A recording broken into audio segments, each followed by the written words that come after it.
Today we're going to put fishing line on a fishing pole. We got two rods that we need new line on. Got my daughter's rod we're going to do with some 8-pound test, which it's an open faced reel, 5.5 foot rod, 6 foot rod. We're going to put new line on this every season. The line can get dry rotted throughout the year, so it's good to change it out every year. So first we're going to strip all the old line off.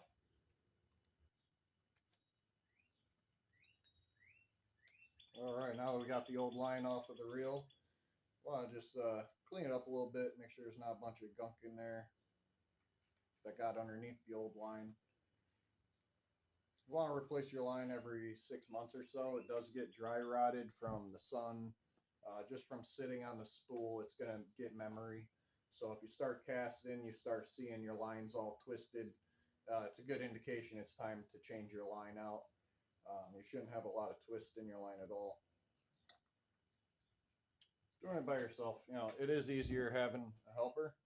You take something like this and just put it right through that spool.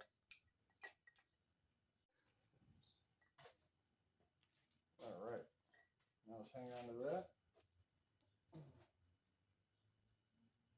When I put the line on, I just go through the first eyelet, and I tie it onto the spool. For this knot here, I just do a double knot, get it nice and tight onto the spool. Now this. All right, now that we snip that nice and low, just want to make sure that that knot and that line is down at the bottom of the spool. And there's this little tab on most reels right here. This little tab, I put the line right through that and hook it on there. Over there, if you got a really big fish and it strips all the line off of your spool, you're not going to, you got something there still holding it, preventing it from just going right to the knot and breaking off. All right, so I'm just going to hold my fingers with a little tension, not too much tension, but nice even tension right there with my 2 fingers on the line, and then slowly reel. You don't want to go too fast or too slow. Just a nice, steady, even reel.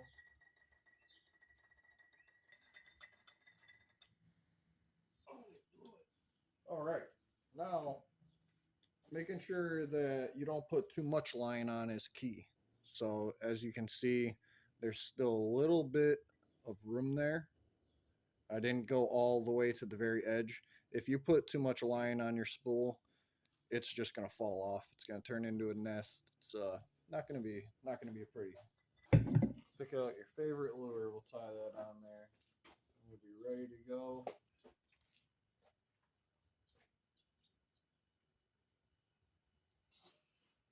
Pick the other one that's not melted. Oh my god. All right, we got one that's not melted. That other topwater popper needs a new skirt. Oh, it's too funny. Just picked out a trout magnet. A trout magnet, it's a very effective lure for trout. Nice little crankbait. They don't go that deep. I was very surprised with these myself. I've used these in rivers, and it just kind of bounces off the rocks. So I'm going to try to show you guys this knot that I use. Try to get close enough with the camera, and I'm going to show you again on my other rod. So I start with just putting the line through there like that. And I start with my pinky finger right on top of that where the line goes through, and I cross it over my pinky. Then I stick my next finger on the top and I cross that again. And then I put my middle finger on top of that. And then I go around about 5 or 6 times.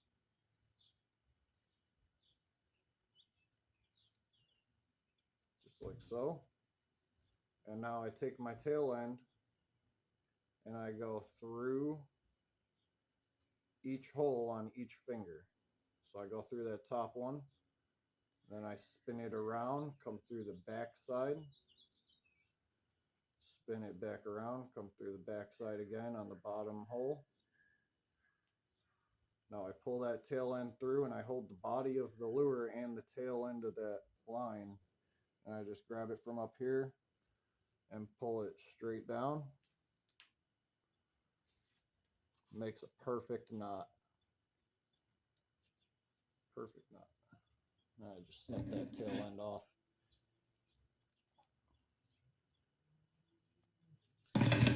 All right, she is ready to go for some striper soon.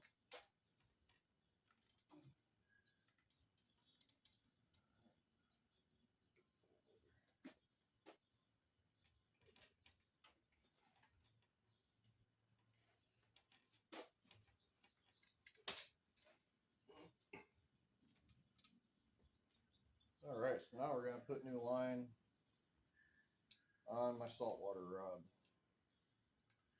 It is striper season, so I went out and got some new line.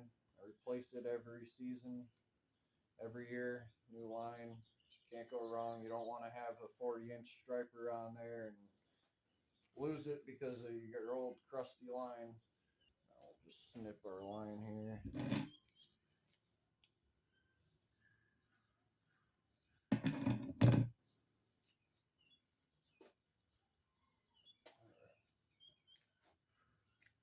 Well, for the striper, I run 20-pound test for the striper.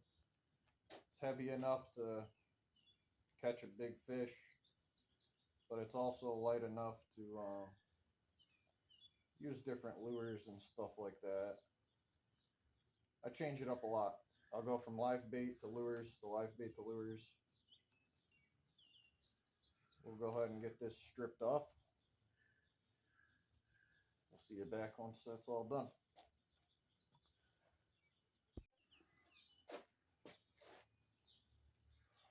"40 minutes later." No, just kidding. It's only a couple minutes. Felt like 40 minutes. But ocean rod, ocean line, a lot of line. It's all right. All right. And then clean up all the dusty stuff that's settled under your line. Make sure that all is nice and clean in there.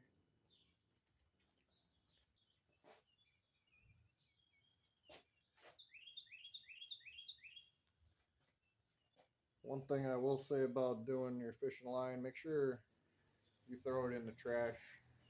Don't leave it laying around. Don't do this outside and leave it laying on the ground. We want to make sure we're keeping the animals safe out there. It's a pet peeve of mine when I go somewhere and I see fishing line everywhere. I usually end up picking it up, packing it out, but just make sure all this stuff makes it to the trash can. All right. Now, if you don't mind holding that for me. Just like the other rod, just a lot bigger. I just go through that first eyelet.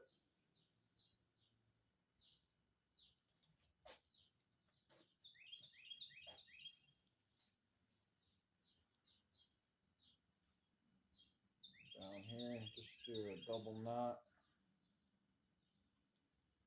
Keep it nice and low on the spool.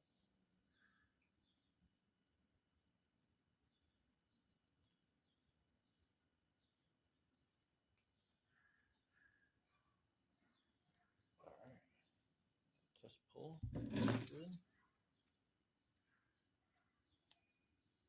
Good.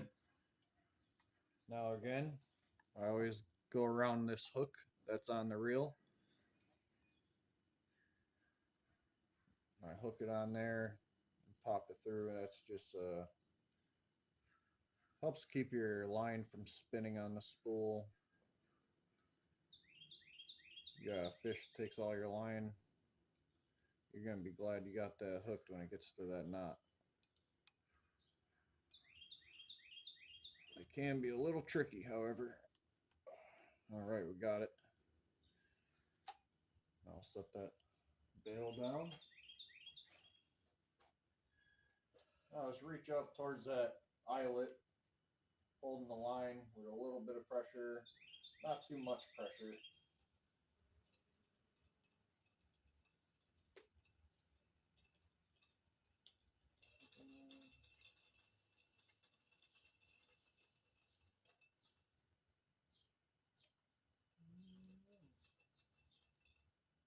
So that's pretty good. So I'll check out how much line we got on there. You see we still got that little lip. That's what you want. You don't want the line right out to the outside of that lip. You want to leave that lip there. And I'll pull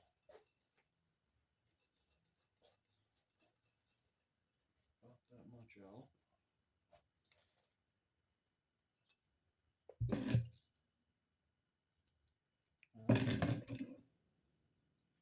Alright, now we're going to put the pole together. I'm going to show you guys the setup that I do for fishing on the bottom with live bait or chunk bait. Use sandworms or bunker chunks, clams, squid. Works great for multiple different species of fish. Sandworms work really good for the stripers, clams too.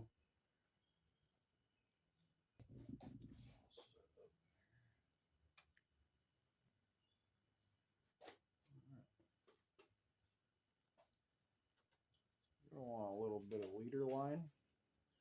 I just use the line that's on the pole for the leader. For me.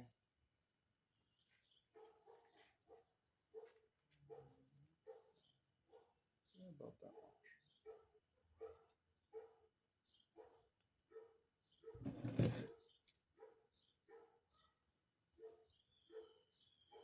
Alright, so now we got our leader line. So now the first thing that goes on to this setup is what they call a slide. It's got a little plastic slide that you put the line through, and that keeps it from messing up your line, cutting into it and stuff like that. They are plastic, nice and smooth on the inside, and then it's got a snap for your weight on that side. So you want to put this right through the line, send that right up there, get it out of your way. Now we're going to take a barrel swivel. These are on the larger side for ocean fishing.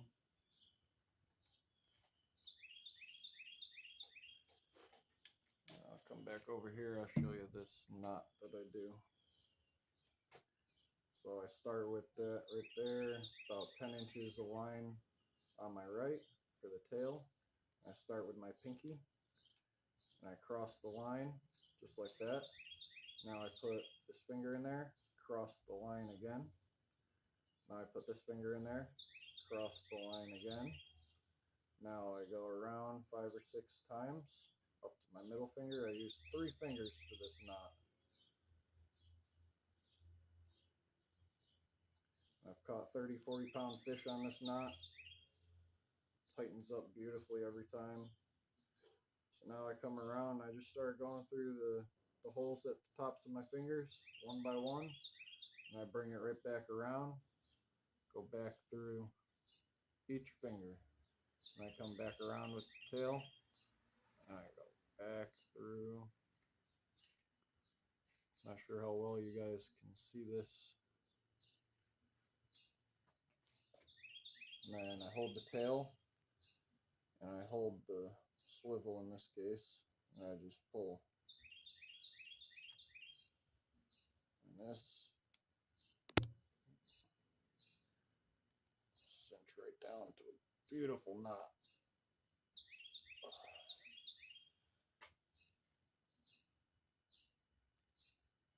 Alright, now we'll cut the tail end off of that.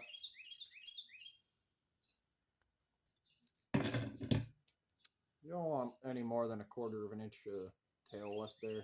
Just catches on debris, weeds, stuff like that. You want to keep all of your tails kind of fairly close. All right, so now we take our leader line. We'll put our leader line on the swivel. Grab that swivel and pull. That tightens down to a beautiful knot every time. All right, now snip that tail end.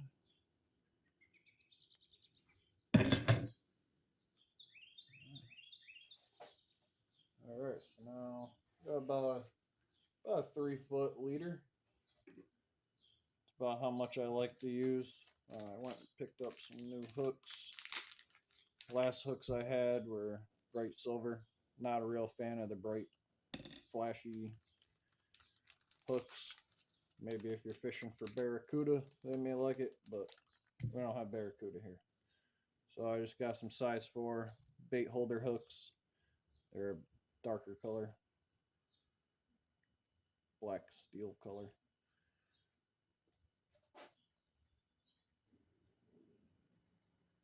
Now just hold the tail, hold the hook, being careful not to have that hook go into yourself. Pull with all your might.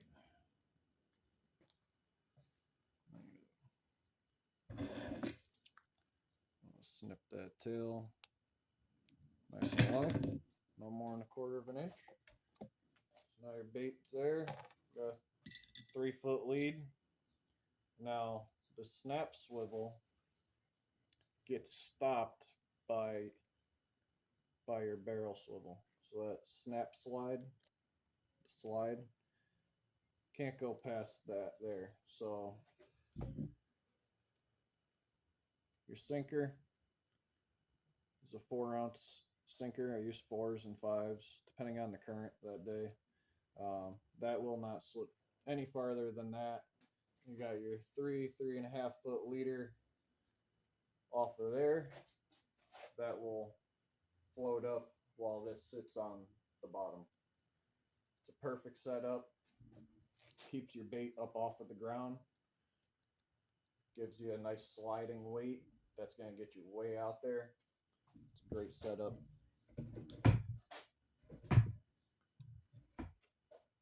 Well, thank you guys for joining us. And if you did not know how to put fishing line on a reel by yourself with a assistant, hopefully now you do. Hopefully maybe you'll try out that knot that I use. The knot is awesome. I can't say enough good things about that knot. I've caught trophy fish on it time and time again. But thank you for watching. We'll see you in the next one.